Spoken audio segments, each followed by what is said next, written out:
Buenos días. Como bien ha dicho mi compañera Marieta Canto, ha habido un cambio en esta sesión, en la segunda sesión de comunicaciones de por la mañana, porque realmente no tenemos noticia del profesor José Antonio Escudero, que en principio había inscrito una comunicación y tenía previsto intervenir hoy. No sabemos las razones por las que no está presente, esperemos que no sea por nada malo, ¿verdad? Entonces, me acompaña en la mesa, a mi izquierda, el profesor Antonio Moliner Prada, de la Universidad Autónoma de Barcelona, que sí aparece en el programa con una comunicación que se titula Españoles y Ciudadanos en la Constitución de 1812, que va a hablar en primer lugar, y en segundo lugar lo va a hacer el profesor Alberto Kalnain, de la Universidad de Maguncia, que, como bien ha dicho Marieta, pues ha sido un atraco sobrevenido, porque no estaba previsto que él está aquí como asistente al Congreso, pero como por lo que sabemos, por lo que mis compañeras han hablado con él, yo he tenido el placer de conocerlo ahora mismo, está desarrollando trabajos de investigación sobre el liberalismo español, la Constitución de Cádiz. Él va a hacer algún comentario desde el punto de vista de un profesor de Alemania que ha asistido a este Congreso, pues me imagino de lo que él quiera decir, puesto que tiene libertad absoluta sobre lo que le apetezca comentar, ¿no? No hay más historia, ¿verdad? Muy bien. Bueno, brevemente va a intervenir en primer lugar el profesor Moliner Prada, que, si me permiten ustedes la broma, es casi de mi quinta, por tanto no es como otros comunicantes que han estado aquí, como la que ha tenido antes el uso de la palabra, que realmente no está empezando su carrera académica, ¿no? Yo hace muchos años que conozco a Antonio Moliner Prada, y para los que no lo conozcáis todavía, es catedrático acreditado de Historia Contemporánea de la Universidad Autónoma de Barcelona, y realmente es uno de los grandes especialistas españoles en el primer tercio del siglo XIX, y fundamentalmente con trabajos imprescindibles sobre la Guerra de la Independencia, las juntas locales que se forman y todo el proceso revolucionario liberal de la primera mitad del siglo XIX. Por eso para mí es un placer que esté aquí hoy con nosotros y que nos presente su comunicación que titula Españoles y Ciudadanos en la Constitución de 1812. Antonio. Buenos días, agradezco la presentación y también el poder participar en este las organizadoras, profesoras Marieta Cantos y Lola Lozano. Voy a plantear en primer lugar el tema de los derechos, cómo se contempla en la Constitución, y fundamentalmente la cuestión de por qué no hay una declaración de los derechos como en otras constituciones. Adolfo de Estrada, en aquella obra que presenta a la Junta Central, Constitución para la Nación Española, dice muy taxativamente que sin Constitución no hay libertad y que la Constitución asegura los derechos de los pueblos. Y si no hay una declaración y seguridad de estos derechos, todas las sociedades serán esclavizadas. Joaquín Costa, en su Historia Crítica de la Revolución Española, hace una apología mitifica la Revolución Americana, el proceso de independencia de los Estados Unidos, critica los excesos de la Revolución Francesa, la cuestión, digamos, la violencia, lo que él considera, el aspecto jacobino, pero dice que, al referirse a la Constitución del 12, dice que es la más democrática en Europa. Ilustrados y liberales, dice, la habían rescatado de las antiguas leyes, costumbres y sentimientos, es decir, de su conciencia nacional. De manera que ese mito democrático, pues hay una tradición en el siglo XIX atribuirse ese aspecto. Como sabemos, la justificación historicista de la Constitución gaditana la hicieron los liberales conscientemente, pues para desmarcarse del proceso de la Revolución Francesa, de que los acusaran de afrancesamiento, y utilizaron ese argumento, y aquí se ha hablado, que el sentido auténtico de la tradición política hispana era recuperarlo, ese espíritu democrático, con la Constitución, que enlazaban con las antiguas leyes fundamentales. Pero lo que llama la atención es que una de las características de la Constitución, de la PEPA, es la ausencia de una declaración de derechos. Se recogen de forma dispersa y desordenada a lo largo del texto. En cambio, si nos fijamos, por ejemplo, en los colonos americanos que impulsaron la independencia del dominio británico, o los revolucionarios franceses, pensaron que dicha declaración era necesaria. Eran conscientes de que había que rescatar unos derechos que son naturales, inalienables, sagrados del hombre. Precisamente constatan que la ignorancia, el olvido o desprecio llevó a la corrupción de los gobiernos e introdujo los males públicos en la sociedad. Precisamente en el artículo 16 de la Declaración de los Derechos del Hombre y del Ciudadano de 1789 se señala que si en una sociedad no están asegurados esos derechos ni determinada la división de poderes, no hay una verdadera constitución. Y en el preámbulo de esta declaración, a diferencia quizás de la declaración de Virginia de 1776, se reconoce, utilizando un lenguaje solemne, quizás barroco, radical, la voluntad de universalidad. Realmente podemos decir que el liberalismo socialista no es un liberalismo democrático, podemos calificarlo como radical. Y a la hora de contemplar, hacer una radiografía de la cuestión de los derechos, pues sí que tiene una influencia clara de la Constitución francesa de 1791, no del 93. Y el código consagra precisamente una monarquía moderada que concede al rey importantes atribuciones en el orden ejecutivo, pero no reconoce el sufragio universal y directo, sí el indirecto de cuarto grado, excluye a las mujeres, a los sirvientes domésticos, no contempla los derechos de reunión y de asociación, y tampoco reconoce la libertad religiosa, en favor, como saben, de la religión católica, y en el ámbito municipal, aunque hay una cierta autonomía, consagra un Estado totalmente centralizado. Esa es, digamos, la imagen que tenemos que tener en cuenta. Realmente, estos principios que contempla la Constitución hay que verlos dentro de la pauta marcada por las declaraciones y constituciones francesas, la tradición constitucional británica y también el movimiento independentista americano. Ciertamente los constitucionalistas gaitanos no son ajenos a los principios jurídicos políticos que inspiraron toda la tradición del justnaturalismo racionalista, que reivindica precisamente la dignidad del hombre, Pufendorf, el gobierno representativo de Locke, por ejemplo, la separación de poderes de Montesquieu y el principio de la voluntad general rusoniano. Realmente se recoge de alguna manera. Hay unas ideas claras, ya en el preámbulo, las ideas de Bentham, que no era precisamente francés, donde se afirma que promover la gloria, la prosperidad y el bien de toda la nación es el objetivo fundamental a conseguir. Las influencias de sus ideas en la escuela iluminista salmantina es cierto como en los doceanistas. Y también hay un sentido utilitario y pragmático en el artículo 13, cuando propone que el objeto del gobierno es la felicidad de la nación. Realmente ahí, dentro hay un talante ilustrado del liberalismo doceanista, hay una dimensión también moral, si quieren, en muchos otros artículos. ¿Cómo no sale esta declaración de derechos? Si nos vamos a la Comisión de Constitución, que no era un órgano formado por 13 diputados, más luego los más que se añadieron de América, eran 5 de América, no eran precisamente el tono conservador, realmente no era un tono liberal, quiero decir, había diputados como Muñoz Torrero, Agustín de Argüelles, pero llama la atención cómo a la hora de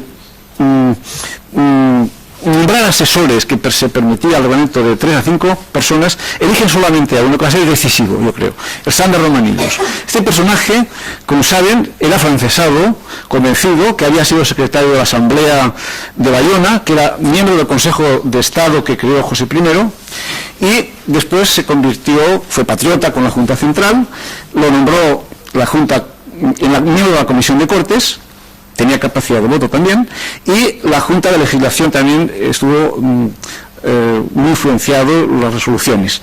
Y al final incluso las Cortes lo designaron consejero de Estado. Lo cierto es que en las actas de la comisión, Antonio Herrán de Romanillos tuvo un papel muy relevante, y también en la Junta de la Legislación, que precisamente se encargó de recopilar todo lo relativo a los fuero juzgo, partidas, la nueva recopilación, ordenamiento de Alcalá, ordenamiento real, etcétera. De alguna manera, estas leyes se concebían como el fundamento de una soberanía del monarca y título constitutivo de la monarquía como expresión del pacto fundacional llevado a cabo entre el rey y el reino. Una concepción que chocaba precisamente con el concepto de soberanía como suprema facultad originaria. Realmente su actuación es fundamental. Cuando la comisión inicia las sesiones en el mes de marzo, hay un deseo de clarificar la cuestión de los derechos. Y hay un capítulo se habla de los españoles, sus derechos y obligaciones. Y se recogen derechos como la libertad, seguridad, propiedad e igualdad, definidos en un tono conceptual muy esencialista y muy cercano a los principios de la Constitución francesa del 93. Por ejemplo, la igualdad, dice, consiste en que no hay diferencia alguna entre los individuos que componen la nación en el uso y goce de los derechos. El tema de la igualdad realmente se tocó varias veces, se llegó a definir más o menos, pero al final hubo muchas dudas. Realmente hay un objetivo claro, que es desmarcarse de evitar la formulación de lo que decía la Constitución francesa del 93. Que señalaba taxativamente en el artículo 3 que todos los hombres son iguales por naturaleza y ante la ley, y en el 4 que la ley es la expresión libre y solemne de la voluntad general. Lo paradójico es que en todos los catolicismos políticos que se hicieron relativo a la Constitución, todos ellos utilizan el tema de la igualdad, pero en cambio en la Constitución aparece tamizado. ¿Por qué se llega a esa indefinición absoluta? Yo creo que en una de las sesiones ya final en agosto de 1811, cuando ya estaban casi se había ya escrito todo el tema de los distintos derechos, hay una intervención de un diputado catalán, que no era de origen catalán, pero es por Cataluña, elegido. Se propuso, dice, darles un aire de los derechos de los españoles, pero sin hacer la enumeración. Es decir, se cree que es más original enumerar las cosas, dice, sin enumerar los derechos. De esa manera hay una cierta indefinición en esta cuestión. De alguna manera, si nos trasladamos ya a la Constitución, en la línea marcada por Florez Estrada y Cangarbuelles, vemos cómo a la hora de tratar los derechos, el artículo 4 expresa de una manera muy limitada la referencia a los derechos civiles, de la libertad, la propiedad, y luego hay una coletilla que dice, y demás derechos legítimos de la nación, que está obligada a conservar y proteger con leyes sabias y justas. De manera que la igualdad queda contemplada quizás en esa coletilla. El término realmente no era muy grato a los diputados gaditanos, la relación que implica eso con la Francia jacobina. Utilizaban términos como méritos, una cuestión más ajustada a la opinión como en respuesta a la situación de los privilegios del antiguo régimen, pero lo importante es que esos derechos no son naturales y legítimos, sino que son legales, son por concesión del Estado. Esa es la diferencia fundamental. Eso, lógicamente, ahí hubo algún rechazo. Valentín de Foronda habla, cuando se refiere a este texto, como algo miserable por la falta de amplitud, porque no explica, no entiende esos principios. Le podemos preguntar si es que había un compromiso entre Agustín de Argüelles, Diego Muñoz Torrero, fundamentalmente. ¿Por qué no recoge la Constitución la declaración de que todos los españoles eran iguales ante la ley? Tampoco en el tema, por ejemplo, del derecho de petición queda formulado de una manera no muy clara, y realmente es en el trienio liberal por otras razones cuando el gobierno moderado de Feliu Bardají legisla esa cuestión fundamental. Podemos hacer un esquema justificativo. Los diputados gaditanos dividen a los derechos en dos clases: los civiles, que derivan de la ley natural, que son esenciales, por ejemplo, la libertad y dignidad humana, y los políticos, que emanan de la legislación política del Estado, es decir, como la participación en la soberanía. Por tanto, esa división entre derechos civiles y derechos políticos, de alguna manera, se expresa con la distinción entre españoles y ciudadanos. Es quizás una réplica a aquello que la Revolución Francesa introdujo, ciudadanos activos y pasivos, en cuanto a la cuestión del derecho de voto. En principio hay que decir que esos derechos, más que individuales, son comunitarios, es decir, de los españoles. Y es la nación, por encima del individuo, la que otorga esos derechos, precisamente porque una de las señas de identidad de esa cultura política de esta época se vincula a la nación, al concepto de soberanía. Son españoles los naturales y naturalizados del territorio de las Españas, de ambos hemisferios, a excepción de los hombres no libres, es decir, los esclavos, negros en su mayoría, y sus descendientes. Desde el punto de vista jurídico, las mujeres también quedan excluidas en la categoría de los españoles, porque español conlleva cargas fiscales, obligación en el ejército, tomar las armas, etcétera. También están excluidos los empleados en casas, haciendas, negocios familiares, los no emancipados, las castas, es decir, la población americana de origen africano, que era negra o mezclada con esta raza. Y de ahí que españoles y ciudadanos son conceptos distintos, a los que corresponden determinados derechos civiles y políticos, y esta es la división, es lo que impidió quizás que se incluyera en un apartado exactamente definido lo que era la igualdad. No se define. Los españoles dejan de ser vasallos y súbditos, se convierten en ciudadanos, pero con determinados derechos según la condición. En las discusiones, realmente, si las analizamos, el diputado Ortiz señaló la conveniencia de utilizar la expresión libertad civil, a la que había, dice, que añadir la igualdad legal. Pero hay unas respuestas taxativas. Gallego dice que ya se refiere cuando se habla de los derechos legítimos. Calatrava es más explícito y dice, aquí dice, hablamos de los derechos de todos los que componen la nación, y no todos tienen esa igualdad legal. Y Muñoz Torrero lo clarificó aún más. Una cosa dice es gozar por igual de derechos, y otra muy diferente es que todos tengan los mismos derechos.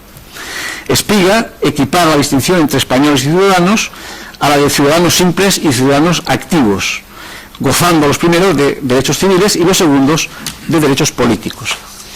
Tal diferencia entre españoles y ciudadanos afectó, como ayer ya se expuso aquí, mayoritariamente a las castas, que era un sector importante que quedó discriminado de sus derechos políticos, sobre todo el de representación, el derecho a elegir y ser elegido. Era una gran humillación. Cuando esto se trató el tema de la esclavitud, que yo también voy a pasar por encima de estas cuestiones, ya se habló. Yo señalaría que la sesión fue declarada secreta cuando se trató eso en las Cortes, y luego fue una comisión al respecto a la que trató esa cuestión.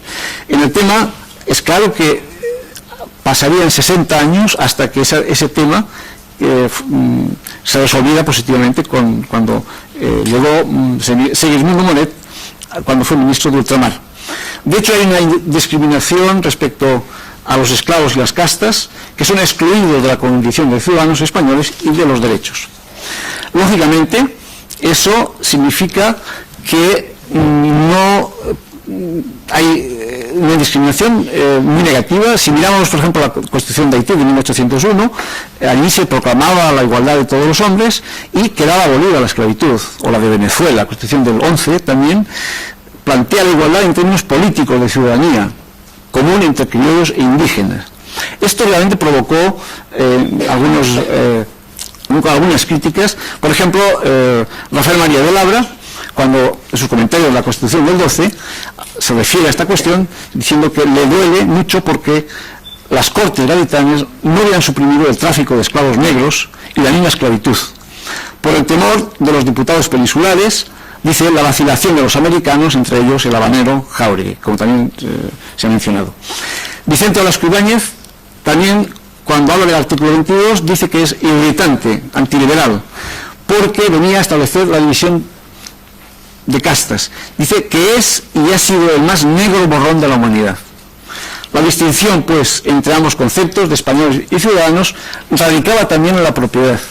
La condición de ciudadano posibilitaba el desempeñar cargos públicos, el convertirse en representantes de la nación, el derecho a elegir y ser elegido, siempre que dispusiesen de una renta proporcionada procedente de bienes propios.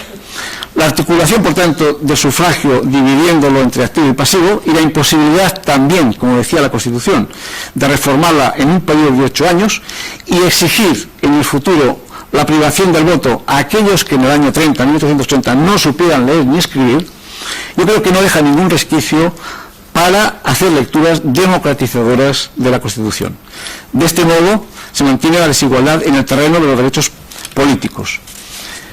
Es verdad que la condición de español viene dada por la condición de los aspectos de la libertad, el nacimiento y la vecindad, que ahí también se contempla, como ayer se dijo, los que son extranjeros, y hay una referencia también a los derechos fundamentales muy claras: la libertad civil, la propiedad, la libertad de imprenta, el derecho de representación, la inviolabilidad del domicilio, la igualdad ante el impuesto, incluso, si quieren, la extensión de la educación elemental, al obligarla a establecerse en todos los pueblos, según el artículo 366. Pero también otros derechos procesales están contemplados: el de garantías, el derecho de ser juzgado en causas criminales o civiles por un tribunal competente, etc. El habeas corpus. Pero también, en cuanto a las obligaciones, quedan definidas en algunos artículos, en el 6º, 7º, 8º y 9º, quizás con una influencia muy clara de la Constitución del 95, esos, como saben, la actitud, el amor a la patria, el ser justos, benéficos. No hay duda de que ahí muestran una actitud, un talante filantrópico, utópico, que es herencia sin duda de la Ilustración, que contempla al hombre desde una posición ética. El ser fiel a la Constitución, obedecer las leyes y respetar las autoridades es un aspecto fundamental. El compromiso con contribuir con cada español a los gastos del Estado de forma solidaria también está muy claramente establecido. Es realmente un compendio humano, moral, enraizado en los principios solidarios, pero si nos atenemos a la realidad, esa justicia fiscal se quedó en letra muerta a lo largo de los siglos, lo mismo que la obligación militar. Durante el siglo XIX se desarrollaron continuos motines contra los consumos, los derechos de puertas y también, porque eran impuestos injustos, y contra las quintas, fundamentalmente, que se convirtió, como saben, en un sistema clasista del servicio a la patria. Como conclusión, podemos decir que los constituyentes eran conscientes de que estaban construyendo con firmeza todo un edificio de libertades fundamentales para los ciudadanos españoles. De alguna manera, es un auténtico proyecto de Estado en cuanto a la organización territorial, militar, eclesiástica, etc. Y es lo mismo que a lo largo del siglo XIX se desarrolló en Francia. Las alusiones a los derechos están acompañadas de minuciosas prescripciones sobre su ejercicio, siendo esta una de las razones o causas que más han alargado la Constitución del 12, que es muy extensa. Pero son los españoles, no el hombre genérico, el titular de esos derechos subjetivos, como hemos indicado. Eso es un aspecto fundamental. Y no se recoge los derechos sociales que emergerán después gracias a la ideología socialista y fueron contemplados plenamente dentro del constitucionalismo español, prácticamente en la Constitución republicana del 1961, cuando se define el Estado social de derecho. Realmente, si damos un repaso rápido sobre las constituciones posteriores, ese formato de la Constitución sin una declaración de derechos lo abandonaron después en el constitucionalismo español. El liberalismo progresista, ya cuando se proclama el Estatuto Real del 34, se exige una declaración de esos derechos. Un diputado alicantino, Joaquín María López, lo exige. Ya en la Constitución del 27 se incluye en el título primero de los españoles una serie de derechos y libertades, pero se concibe la libertad como garantía y no los derechos, como atributo sustancial y subjetivo de los individuos. Su condición permanente es la sujeción a la ley, determinando esta las libertades, de manera que podían ser interpretadas de forma muy restrictiva como el derecho político de elegir o ser elegido. Y la Constitución del 45 es mucho más restrictiva, limitativa de todos los derechos. Ya no hay ningún aspecto importante. Es la propiedad el fundamental. No es hasta la llegada del Partido Demócrata y la Constitución del 69 cuando se contemplan todos los derechos individuales, derechos que son inviolables, como el sufragio universal, derechos de asociación, reunión, la separación de la Iglesia del Estado, etcétera, etcétera. De manera que se puede decir que la PEPA es, de alguna manera, tiene unos planteamientos utópicos. Se puede pensar que a partir de los principios generales se parecía que ya se conseguía de alguna manera esos objetivos, pero no podemos dudar de que es la modernidad que a través de esas declaraciones se introdujo en España y en Hispanoamérica de alguna manera la normativa de los derechos, la cultura cívica actual, no puede seguir tampoco tal como la contemplamos. Hemos de situarnos en aquella época y, de hecho, algunos de los debates de las Cortes, en muchos aspectos, todavía en la sociedad que nos movemos nosotros, multirracial, multicultural, pues todavía permanecen no plenamente contemplados y admitidos en la sociedad. Por ejemplo, lo que es el derecho a la vida digna, al trabajo, etcétera, cuestiones fundamentales desde la sociedad nuestra en las que nos movemos. Muchas gracias.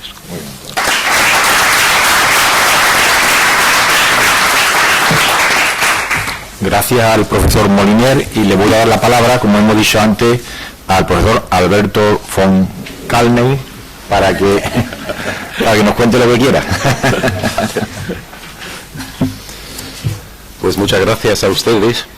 Heme aquí la última víctima de las Cortes de Cádiz de 1812 debido a un atraco nocturno, eso es verdad, y gracias al encanto de Lola Lozano. Es un gran placer y privilegio para mí de intentar añadir algunos comentarios. Van a ser un comentario y medio, un comentarito, el segundo. Lo más curioso para mí, después de unas jornadas muy densas y muy fructíferas, es que sea yo el único de Europa Central o de Alemania. No hay ningún historiador de verdad de alemán, sino algún historiador, pues ya no de oficio, sino diletante, que además va a exponer en un castellano muy tosco algunas ideas. Es curioso esto, y tal vez nos sirve también para punto de arranque para el primer comentario. Lo más fascinante para mí en estas jornadas han sido estos enfoques, digamos, atlánticos entre España peninsular y la España de Allende del Mar. Sin embargo, quisiera completar un poco el punto de vista, a no ser que no sepa cosas de las 7 jornadas anteriores. La Pepa para mí tiene, evidentemente, y para ustedes también, estoy convencido, casi 3 vertientes, de los cuales 2 se han tocado aquí. La primera, como no, la atlántica; la segunda, la peninsular; y la tercera, para mí, sería la vertiente europea, en el sentido de Europa central, yo diría. Varias razones para ensanchar un poco, quizás, esta vista. Primero, entre los estados europeos que reconocieron la Pepa, uno de los primeros era Prusia. Prusia la reconoció en enero de 1814, y el convenio de aceptación, digamos, de la Pepa, que se dirigió al rey Fernando VII, pues fue firmado por el barón de Hardenberg, Karl August von Hardenberg. Luego pues lo volveré a tocar brevemente. Segundo, los desarrollos, los debates aquí, pues ya no tan en un lugar no tan periférico europeo, pues estaban seguidas muy de cerca en Alemania también. Hay un lugar, por ejemplo, todos ustedes lo conocen bastante bien, que es Weimar. En aquel entonces, digamos, el corazón del mundo intelectual en Alemania, gracias a un Herder, por ejemplo, a un Bertuch y a un Goethe, un gran director de escena que le gustaba mucho Calderón. Pues en Weimar no solo se siguió de cerca, ni tampoco se basta con decir que se iba comentando en los periódicos, sino también que en Weimar llegaron a escribir una constitución en 1816 o 17, ya de tono muy liberal. Y una vez en casa, pues miraré si hay algunas alusiones directas o indirectas, pero es que teníais muchos amigos, digamos, en Alemania, que ya en aquel entonces lo observaron de forma muy atenta. Tercer argumento, digamos, para ensanchar un poco la vista hacia Europa Central, que la próxima vez no sea solo yo que atienda, son naturalmente las filiaciones, digamos, las filiaciones orientales de la Pepa.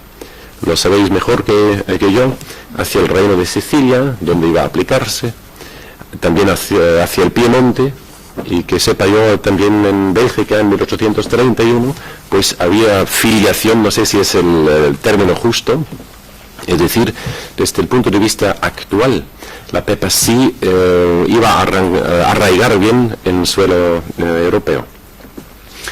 Tercer punto, históricamente hablando, yo diría que la PEPA podría interpretarse como una de las muchas reacciones reformistas, con perdón, en la periferia del imperio de Napoleón. Lo que pasaba desde un punto de vista de París, digamos, allá de los Pirineos, era una reacción periférica frente al desastre total debido a Napoleón.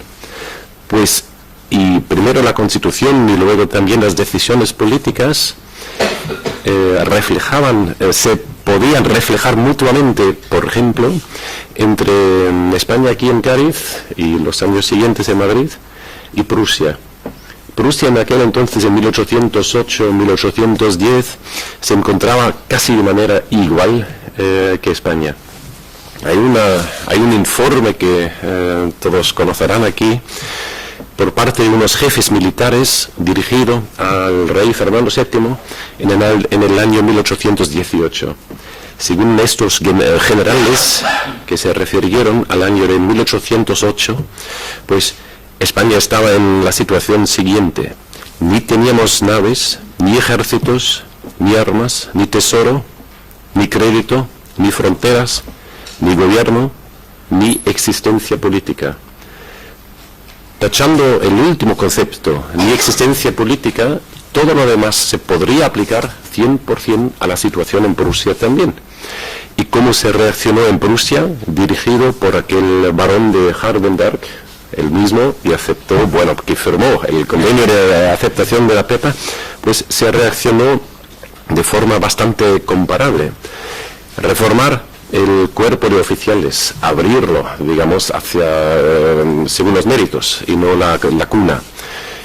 Fundar universidades, escuelas públicas, liberar a los campesinos, conceder autonomía a los ayuntamientos y mucho más. Es decir, que en una situación de catástrofe después de las tropas de Napoleón, las formas españolas de reaccionar, de reagir, sí eran muy similares a otras.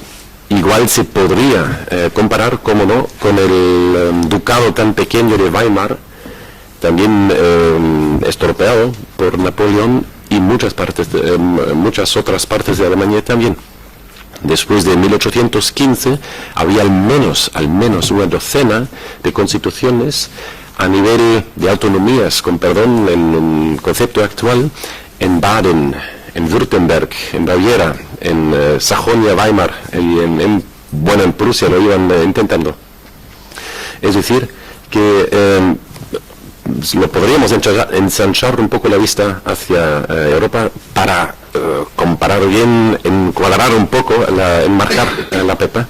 En Austria, por ejemplo, llegaron a elaborar y publicar un código civil, Allgemeines Bürgerliches Gesetzbuch, que llegó a ser publicado en 1812 por ahí, es decir, 90 años antes que el Código Civil alemán de 1900. También en Austria, pues, en la periferia de un imperio napoleónico tardío, pues tenían que reformar el sistema legal. Hay otro motivo, ahora más bien negativo, de enfocar la PEPA también desde Europa Central, que es el reflejo negativo. Sin la reacción tan contundente, tan aliada, sino santa, de la Europa de Metternich, pues no hubiera habido los 100.000 hijos de San Luis, que invadieron en 1820 aquí la pobre España, y esto como reacción europea, por desgracia.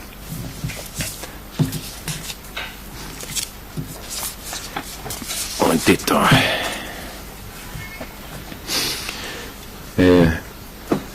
Otro punto por terminar este primer comentario, digamos, desde el punto de vista actual. A mí me interesaría el legado del cierto constitucionalismo en general, de idearios jurídicos como aquí en España, como tal vez un ensayo de una herencia común de y para la Europa del porvenir. Hoy en estos años están discutiendo en las capitales de Europa cuáles son los puntos que nos definen, que nos dan perfil frente a otros continentes, con perdón. Y podría argumentarse que esta tradición jurídica, esta tradición constitucional, esta tradición incluso del liberalismo pueda ser un rasgo muy específico de Europa. Yo diría que si no en plan de historiador, en plan de diletante en políticas, merecería la pena estudiar un poco si esto no podría servir como un hilo conductor para contribuir a que se forme un poquitín más nuestra Europa, que es nuestro destino futuro.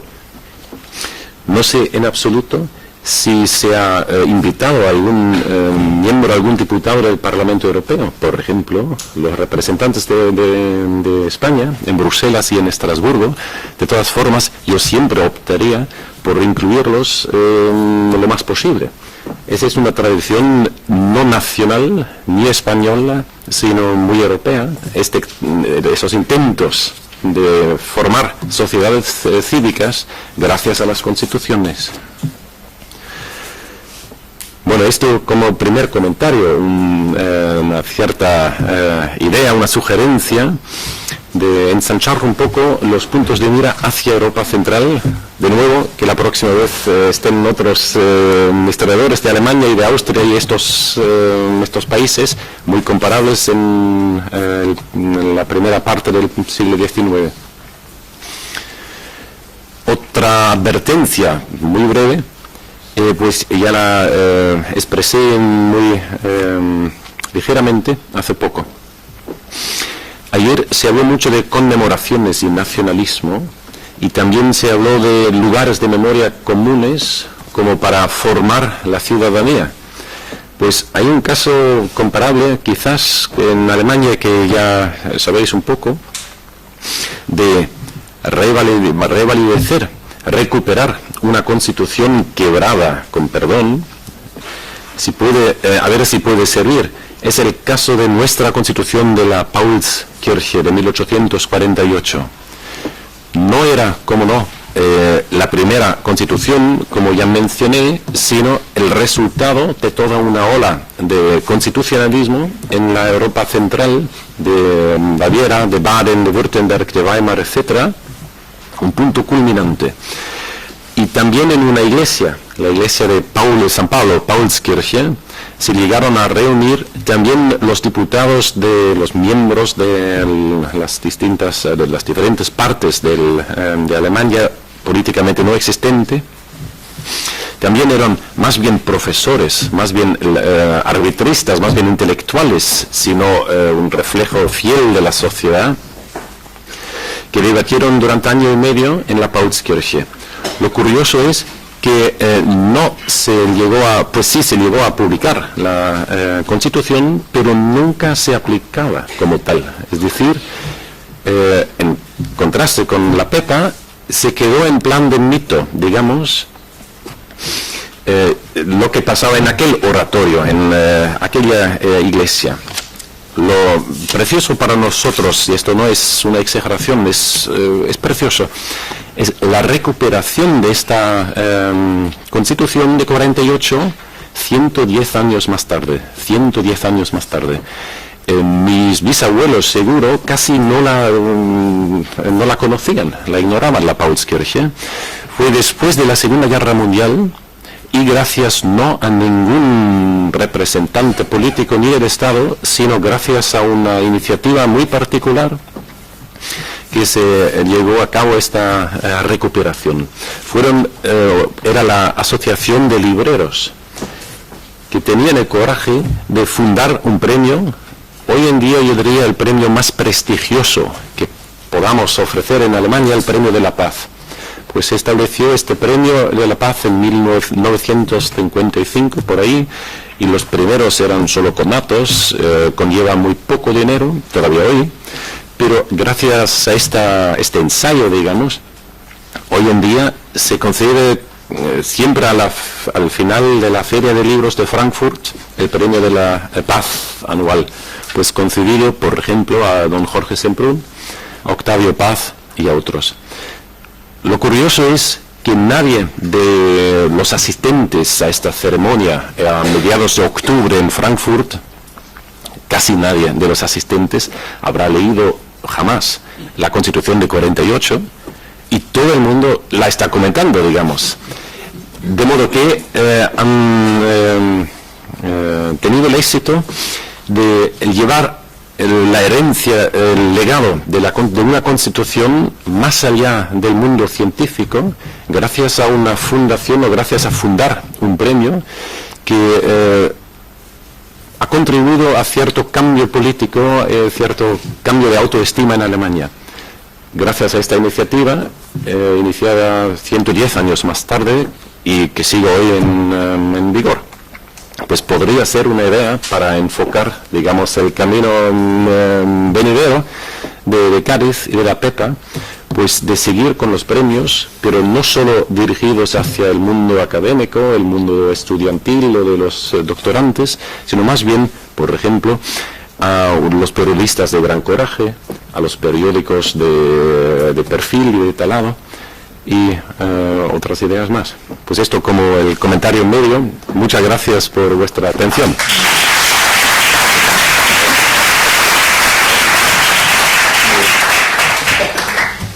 Bueno, pues ya habrán visto ustedes el acierto de invitar al profesor von Castell a que esté aquí con nosotros. Alberto, basta con Alberto. Al profesor Alberto, porque nos ha dado una mirada completamente distinta de esta Constitución de Cádiz y su influencia, al margen de lo que realmente habíamos visto hasta ahora, ¿no? Y yo creo que ha abierto un camino muy interesante para profundizar en él. Bueno, pues tenemos 10 minutos por si queréis plantear alguna cuestión, puesto que ya, como siempre, el horario va retrasado y tenemos que terminar. ¿Queréis plantear alguna cuestión a cualquiera de los profesores? Usted.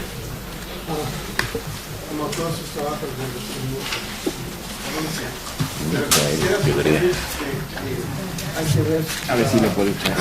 Sí. Se puede sugerir que valdría la pena ver la Constitución de Estados Unidos no como algo perfecto, sino como en realidad era. Entonces, era una Constitución federal y de esa manera no tenía nada que ver con la ciudadanía. Así es que la Constitución no garantiza la igualdad para nadie. Y los estados definían cómo se hacía eso. La Constitución de 87, que es la segunda, es una Constitución oligárquica. Al contrario de la PEPA, que para el sufragio no se necesitaba tener dinero, que y hasta 30 no era el requisito de saber leer y escribir. En la de Estados Unidos sí se necesitaba propiedad, sí se necesitaba saber leer y escribir, se excluía a las mujeres, se excluyeron los indígenas, se excluyeron los negros, se excluyeron los deudores y muchos otros grupos. Entonces, cuando hablamos de Estados Unidos, estamos hablando de un grupo muy pequeño, poco a poco se incorpora más, pero hasta años recientes había gente que no podían votar.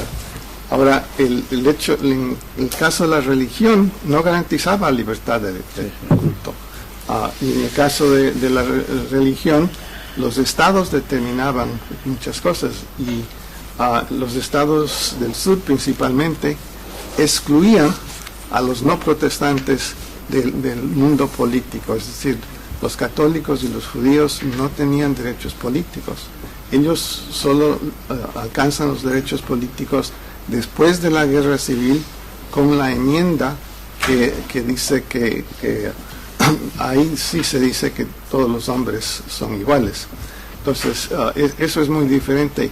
Y lo mismo, la Constitución de Estados Unidos del 87 no reconocía como la PEPA a los hijos automáticamente ciudadanos.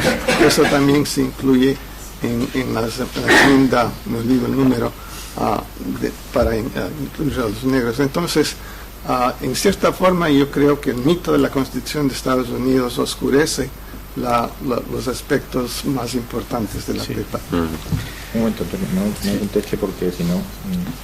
¿Alguna intervención más? Sí. Profesor Moliner. Levanta usted un poco la voz porque... Sí. Por favor.